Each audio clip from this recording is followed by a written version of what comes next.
There are moments in life when our minds seem to access information that defies any scientific explanation. Dreams that become reality with terrifying precision. Gut feelings that save lives. Visions that anticipate tragedies before they even happen.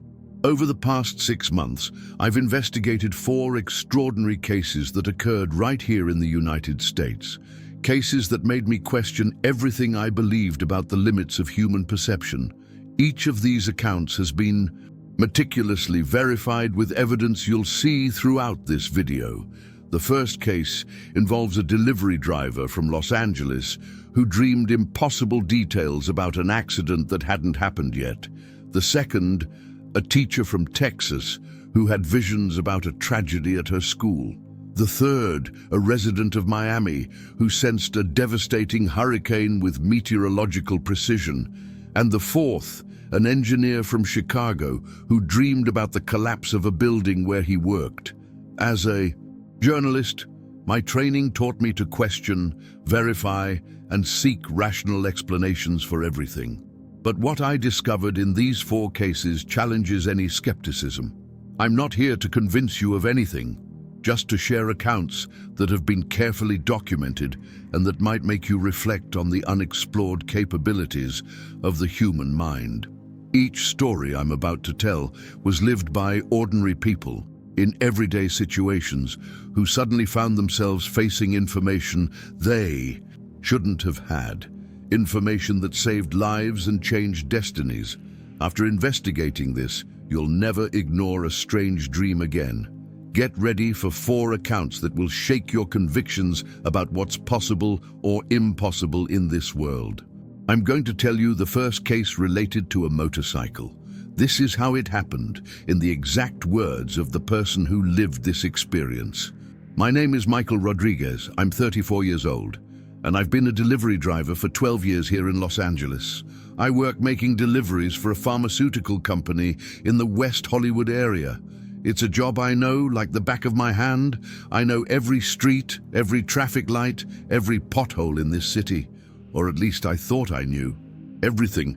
It was a Thursday, March 15th, 2023. I remember the exact date because it was the day my life changed completely. The night before, I had a dream that marked me deeply. It wasn't a regular dream, one of those you forget 5 minutes after waking up. It was so vivid, so real, that when I opened my eyes at 5:30 a.m., my heart was racing as if I had actually lived through it. In the dream, I was riding my Yamaha MT-07 down Sunset Boulevard near the intersection with Fairfax Avenue. It was exactly 2:37 p.m. I can remember the time because I looked at the clock on my bike's dashboard in the dream. Traffic was typical for a Thursday afternoon. Congested, aggressive, with that characteristic Los Angeles rush. I was in the right lane, carrying an urgent delivery of medications to a pharmacy on Melrose Avenue. Suddenly, in the dream, I saw a white Toyota Camry with license plate 8ABC123. I can remember the plate because it got burned into my mind. Pulling out of a parking spot on the left side of the street. The driver was a man around 50 years old, gray hair, wearing a light blue button-down shirt. The problem was, he didn't check his mirror. He just pulled out with the front of his car directly into my path. In the dream, I tried to brake, but the bike skidded on the wet lane. It had rained in the morning and there was still water pooled on the asphalt. My Yamaha slipped and I ended up under a Metro bus line 20 that was coming right behind me. The impact was so real in the dream that I felt the pain. I felt my left leg being crushed, tasted blood in my mouth, heard the deafening sound of metal colliding. And then I woke up. I got up in a cold sweat, heart pounding. My wife, Maria, noticed something was wrong. I told her about the dream, but she laughed and said it was normal to have nightmares about accidents when you work so much in traffic. "You're stressed, honey. It'll pass," she said. I tried to convince myself it was just a dream. I had coffee, put on my protective gear like I always do, and left for another day of work. But all morning, that dream wouldn't leave my head. Every time I passed Sunset Boulevard, I felt a tightness in my chest. Around 2:20 p.m., I got a call for an urgent delivery on Melrose Avenue, the exact same street from my dream. My blood ran cold. I looked at the GPS.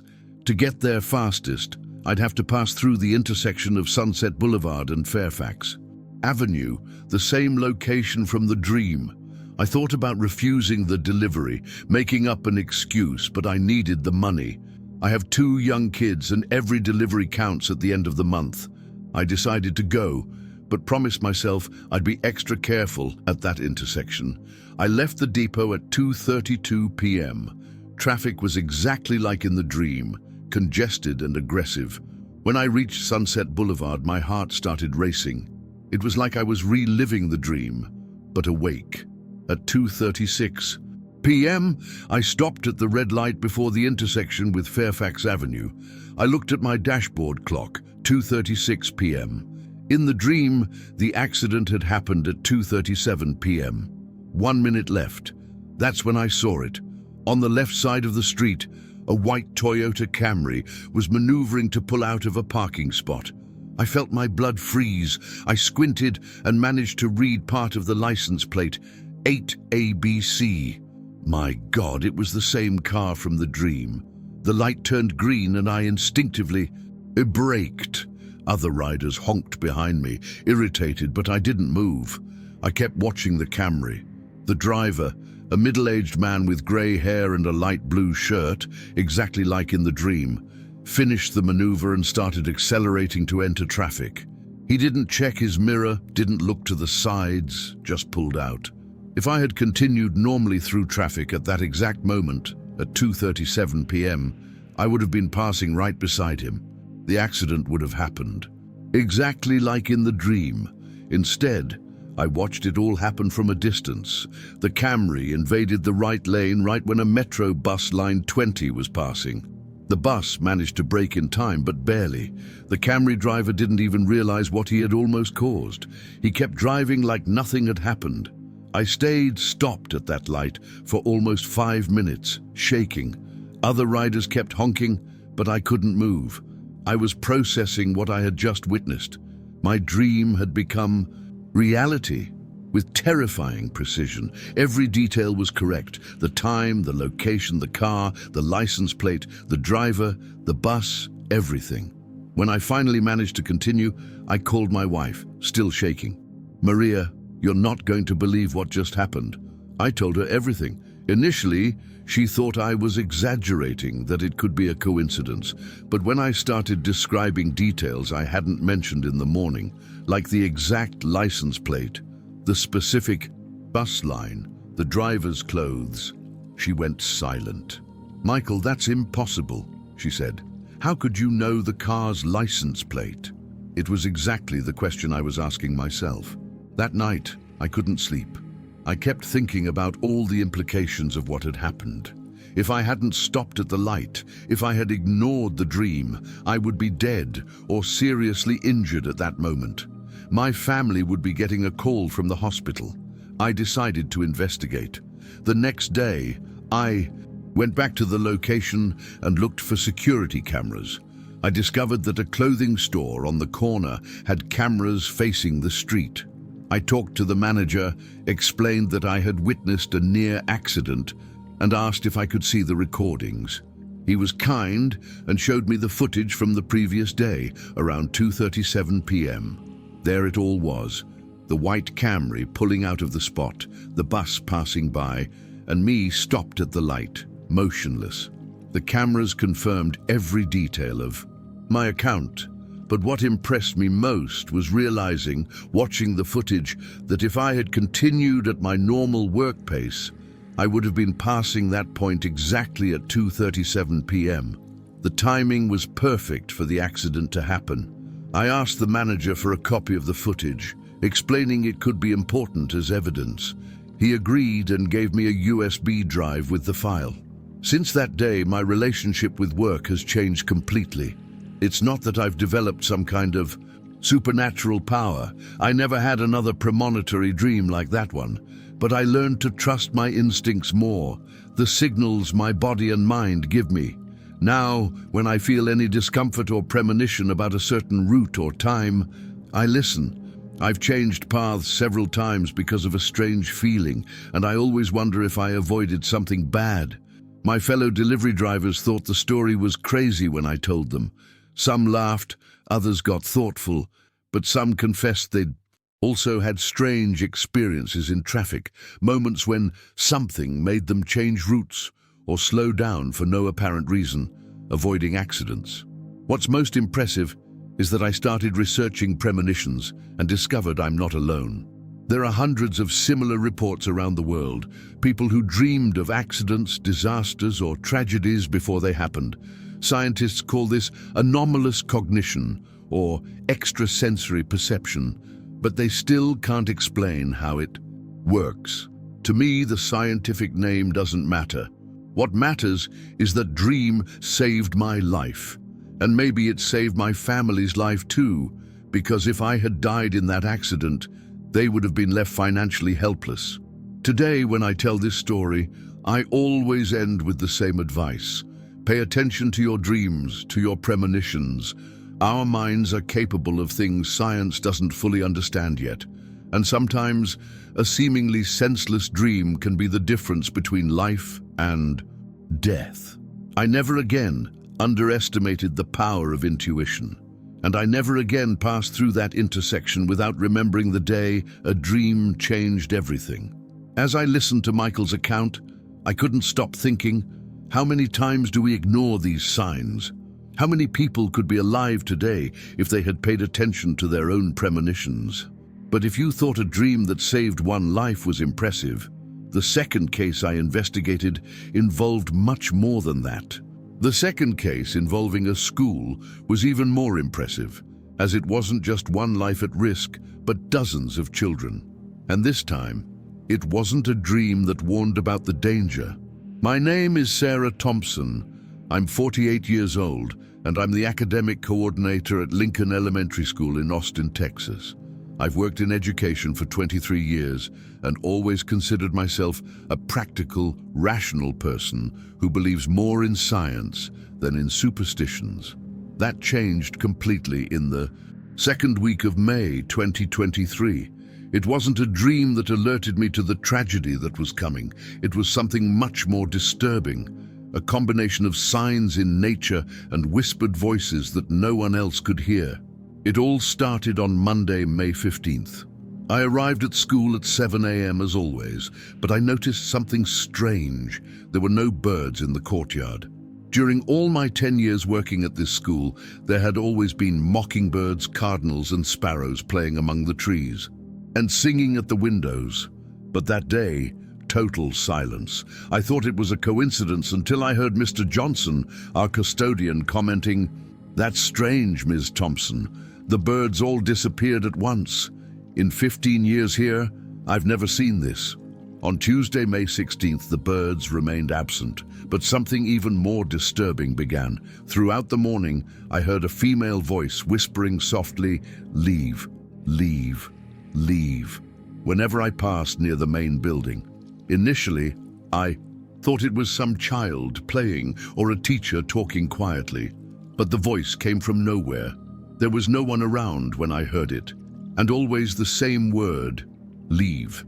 On Wednesday, May 17th, the whispers became more intense. The voice now said complete sentences, "Get the children out of here and the building will fall." I started to get really worried. I asked other staff members if they were hearing anything strange, but they all looked at me like I was crazy. But I haven't. And told you the scariest part yet.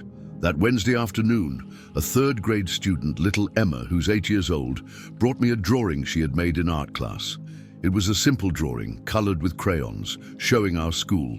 But there was one detail that froze my blood. She had drawn the main building cracked in half, with bricks falling and children running. "What an interesting drawing, Emma," I said, trying to stay calm. "Why did you draw the school like this?" "I don't know, Ms. Thompson," she replied innocently. "I dreamed about it. The building was falling and there was a lot of noise."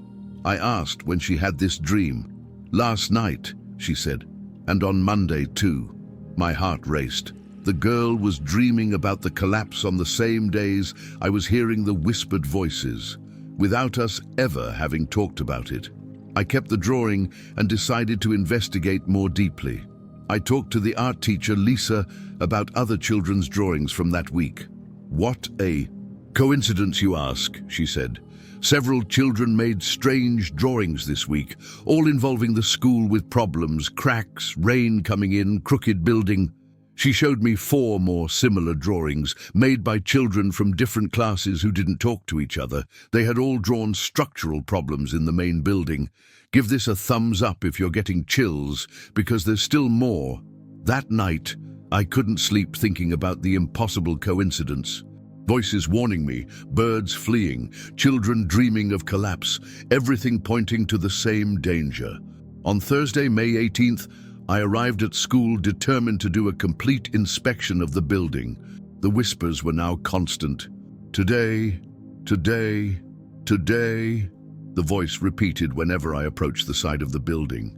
At 10 a.m., while observing the external wall of the second floor, I heard a low, continuous sound like creaking. I put my ear to it and confirmed. There was something wrong with the structure. I immediately called the school district, but they told me that structural inspections were only done upon formal request with technical justification.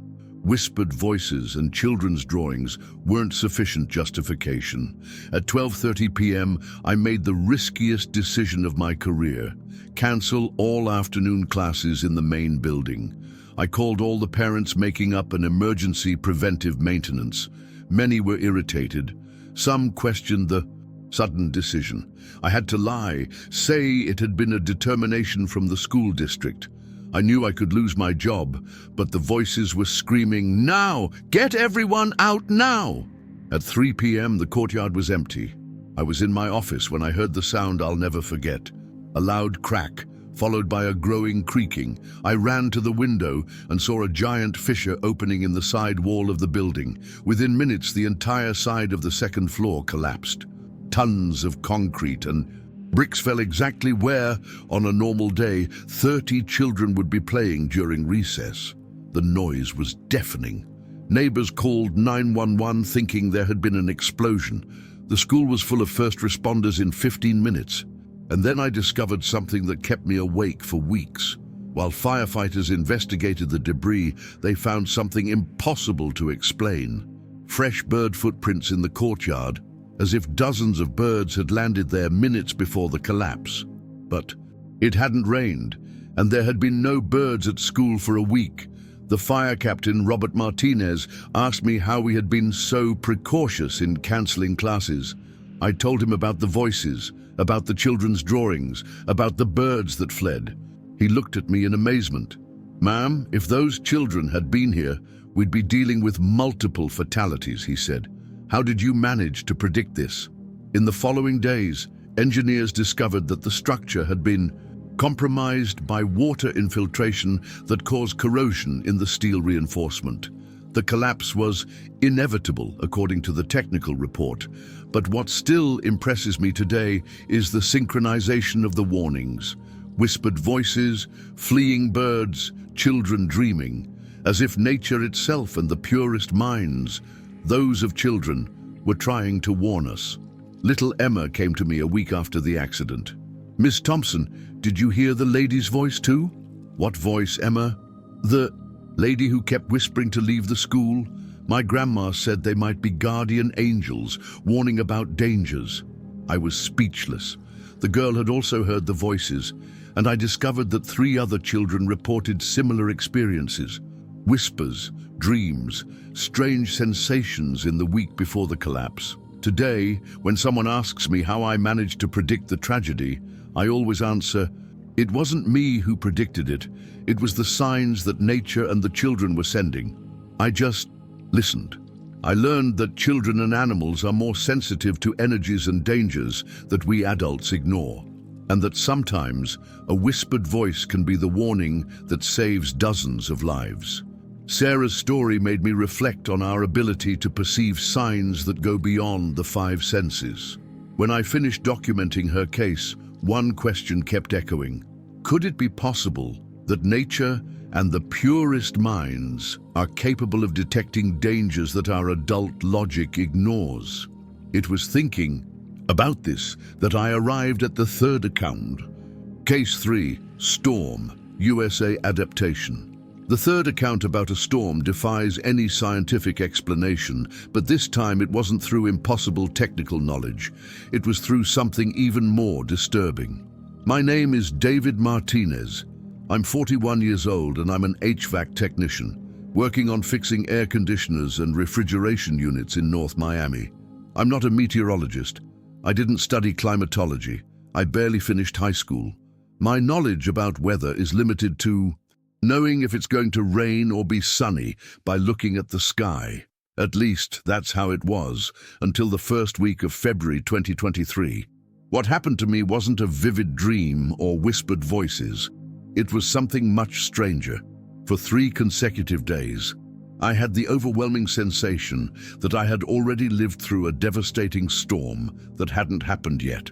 It was extreme déjà vu combined with mood changes I couldn't explain. It all started on Monday, February 13th. I woke up with a strange feeling, as if I had just lived through something traumatic, but I couldn't remember what. Throughout the day, every place I visited gave me a disturbing sensation of, I've been here during a storm. I'd pass by Biscayne Boulevard and think, there's going to be hail the size of golf balls here. I'd look at power lines and feel absolutely certain, lightning is going to strike there.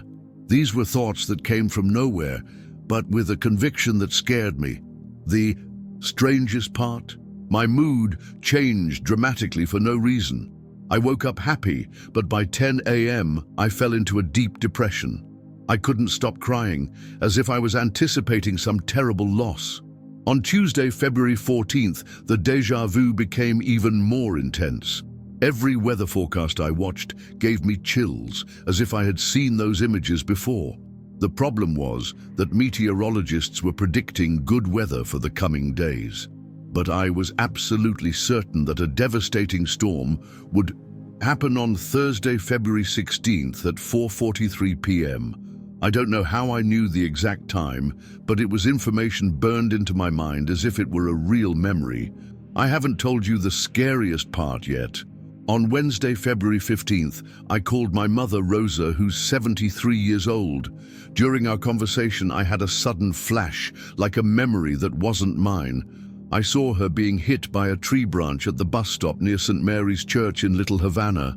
The memory was so vivid that I started crying on the phone. "What's wrong, mijo? Why are you crying?" "Mom, don't leave the house Thursday afternoon, for the love of God."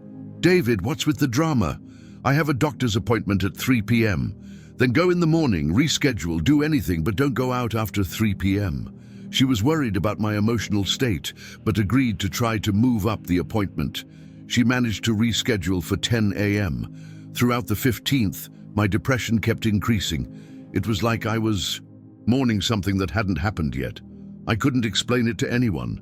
How do you say you're sad about a storm that doesn't exist yet? On Thursday, February 16th, I woke up with a feeling of panic. It was like my body knew something terrible was about to happen. At 3 p.m., I was at work when I felt a sudden change in atmospheric pressure. My ears started to clog, and suddenly all the memories from the déjà vu began to materialize in reality. At 3:45 p.m., the first thunder echoed over the city exactly as I remembered. In 10 minutes, the sky was as black as my depression from the past few days. At 4:30 p.m., I called my mother. "Thanks for changing your appointment, Mom. Look at this storm." At 4:43 p.m., exactly the time that was burned into my mind, the storm reached its peak. Hail the size of golf balls began falling on Biscayne Boulevard, exactly as I had remembered. Lightning struck the power lines I had visualized, causing blackouts in several neighborhoods. Century-old palm trees fell in Bayfront Park, blocking traffic, and what kept me awake for weeks. The next day, I discovered that a tree had fallen exactly over the bus stop near St. Mary's Church at 4:50 p.m. If my mother had kept her original appointment, She would have been waiting for the bus at that location at that time. A witness told reporters they saw an elderly lady in a blue floral dress with a pharmacy bag, leaving the stop 5 minutes before the tree fell. But it wasn't my mother. It was someone else who got lucky. The most disturbing part, when the storm ended, my inexplicable depression disappeared instantly. It was as if my mood had been synchronized with a future event, anticipating the sadness the tragedy would cause. I tried to understand what had happened. I talked to a psychologist, Dr. Robert Chen, and told him about the extreme déjà vu and mood changes. "David, you've described something that in psychology we call emotional precognition," he explained. "Some people can feel the emotional impact of future events before they happen. It's rare, but documented." Maybe so. But how do you explain that I knew exact times and specific locations through memories that weren't memories yet? Since then, I've learned to pay attention to my sudden mood changes. When I wake up depressed for no reason, or when I have very intense déjà vu sensations, I write everything down and stay alert. I've remembered 2 more situations before they happened: flooding in downtown Miami and a traffic accident on I-95. In both cases, I was able to warn people close to me.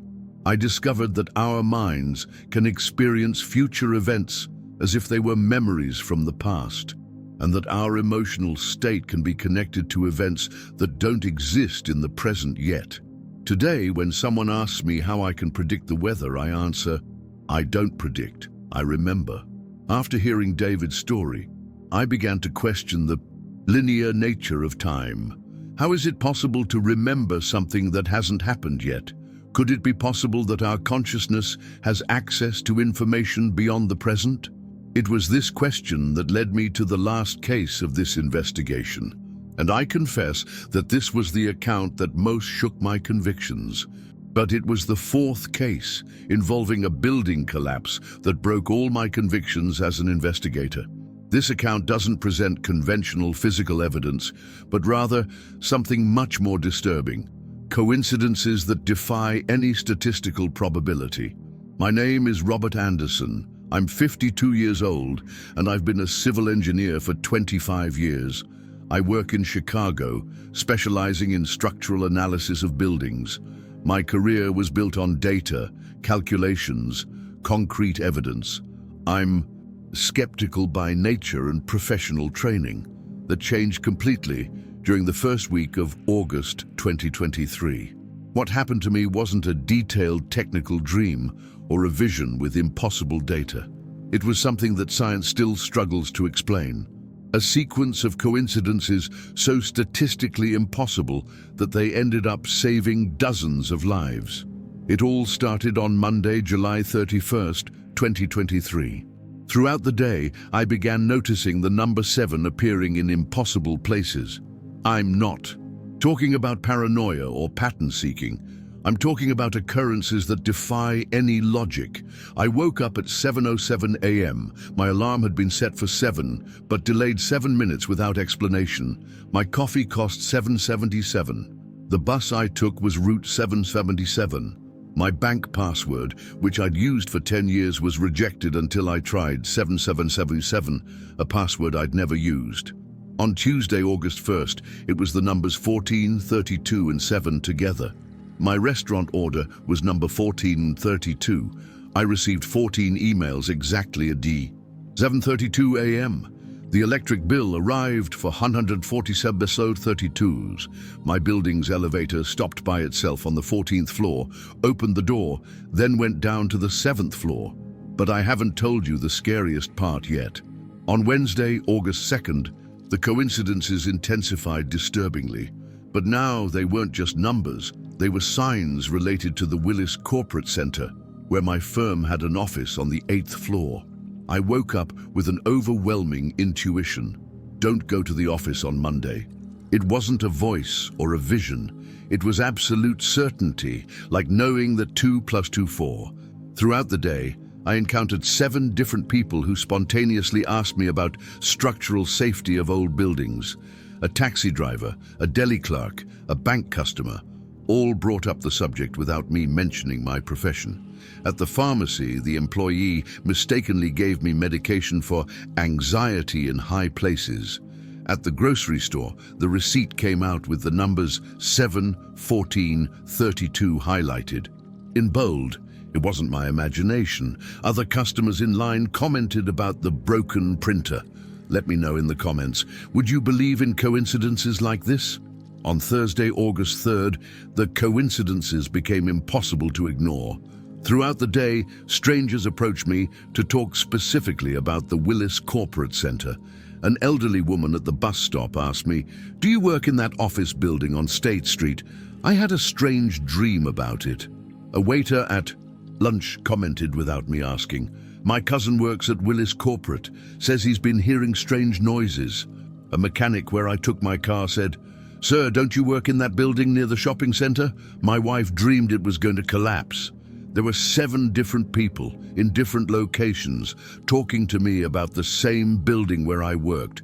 The statistical probability of this happening naturally is practically 0. That night, I made a decision my colleagues thought was crazy. Cancel all meetings for the following week at the office. I invented a preventive safety audit and suggested everyone work from home. On Friday, August 4th, the coincidences reached a level that genuinely scared me.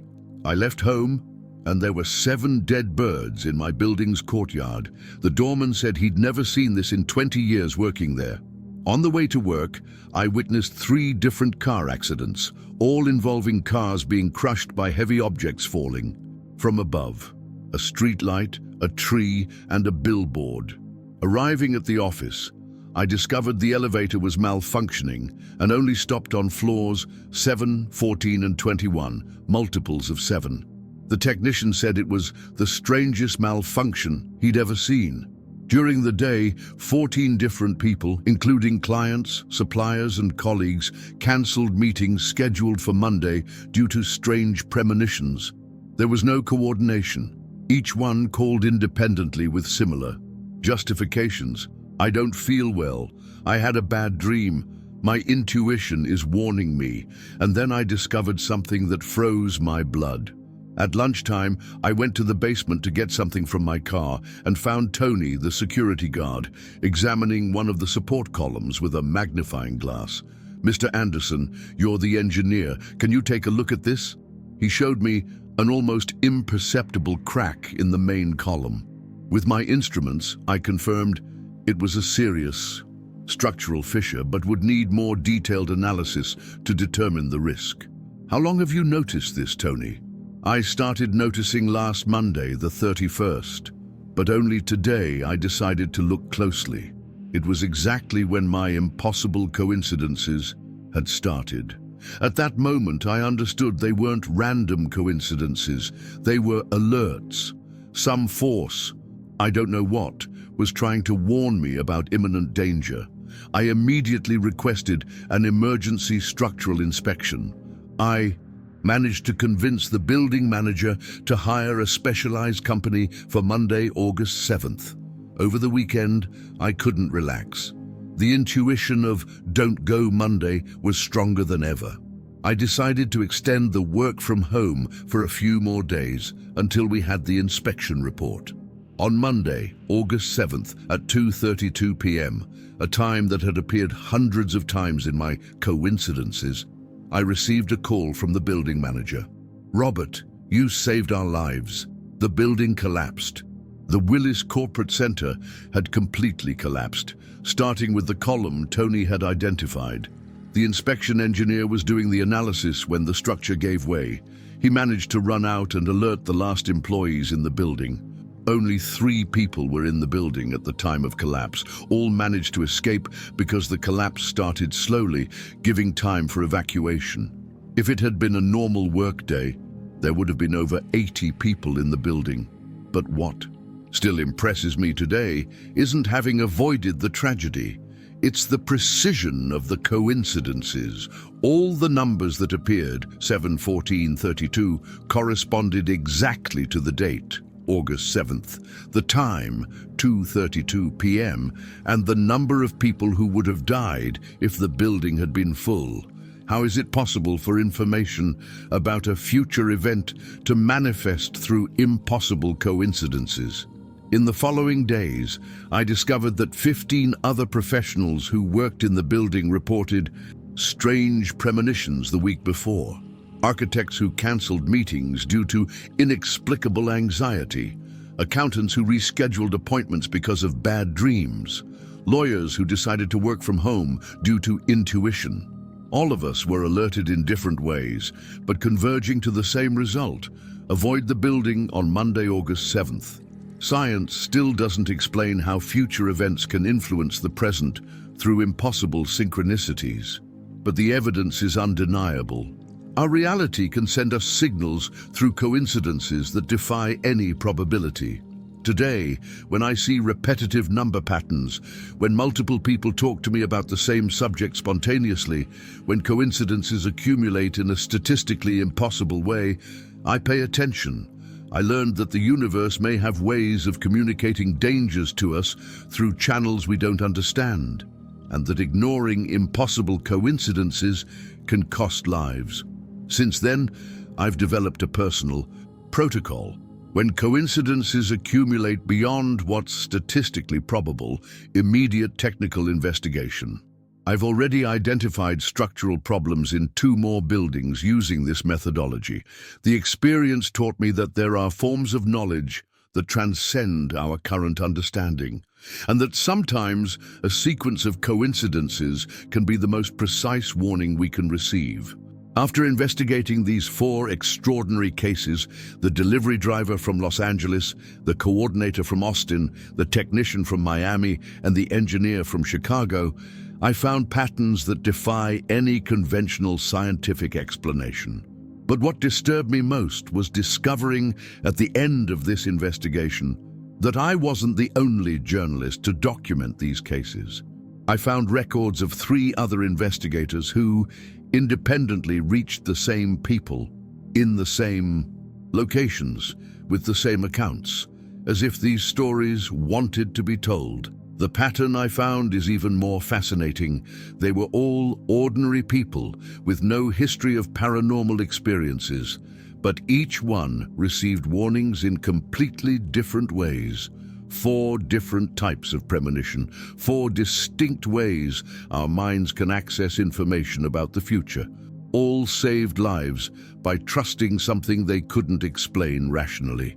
As an investigative journalist, I sought scientific explanations, subliminal perception, sensitivity to environmental signals, unconscious data processing. But the precision of details and the variety of reception methods cannot be explained by conventional theories.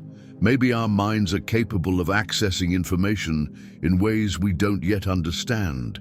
Maybe there are channels of perception that science is just beginning to discover. Maybe time isn't as linear as we believe. What I know for certain is that I witnessed documented evidence of extraordinary human capabilities, and that trusting intuition, whether physical, emotional, sensory, or through patterns, can be the difference between life and death. Each of these 4 cases taught me something different about the limits of human perception, and all made me question, how many times do we ignore signals that could save our lives?